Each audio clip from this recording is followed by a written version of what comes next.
కానీ ఆ lady doctor అతనికి టెస్టిస్ ఉన్నాయా లేదా అనేది కూడా చూడకుండా 2 టెస్టిస్ స్క్రోటంలో లేని పేషెంట్‌కి, ఎక్కడో పైన అబ్డామిన్‌లో ఉన్న పేషెంట్‌కి 4 ఇయర్స్ పాటు మల్టీవిటమిన్ టాబ్లెట్స్ వాడిచ్చింది. అంటే టెస్టిస్ గూడా లేని పేషెంట్‌కి మరి ఎక్కడి నుంచి స్పెర్మ్ పుట్టిద్ది అని మరి ఆమె మెడిసిన్స్ వాడిచ్చిందో తెలీదులే గానీ 4-5 ఇయర్స్ పాటు మల్టీవిటమిన్ టాబ్లెట్స్ వాడిచ్చింది. టెస్టిస్ గూడా లేని పేషెంట్‌కి.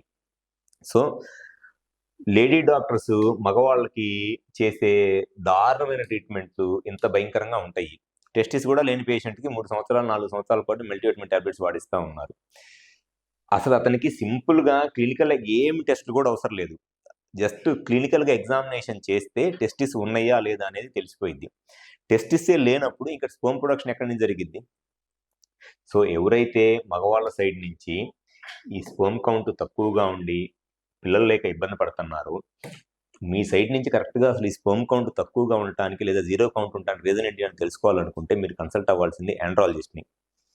ఎందుకనంటే టెస్టిస్ అనేది ఈ నార్మల్ పొజిషన్‌లో ఉంటేనే టెస్టిస్ అనేది ఫంక్షన్ చేస్తది. ఈ స్క్రోటంలో నార్మల్‌గా ఈ బ్యాగ్‌లో ఈ సంచిలో స్క్రోటం అంటారు. దీంట్లో నార్మల్ పొజిషన్‌లో ఉంటేనే టెస్టిస్ ఫంక్షన్ చేస్తది. కానీ కొంతమందికి అన్‌డిసెండెడ్ టెస్టిస్ అంటారు. ఈ పైన అబ్డామిన్‌లోనే పొట్ట దగ్గరే ఉండిపోతాయి టెస్టిస్.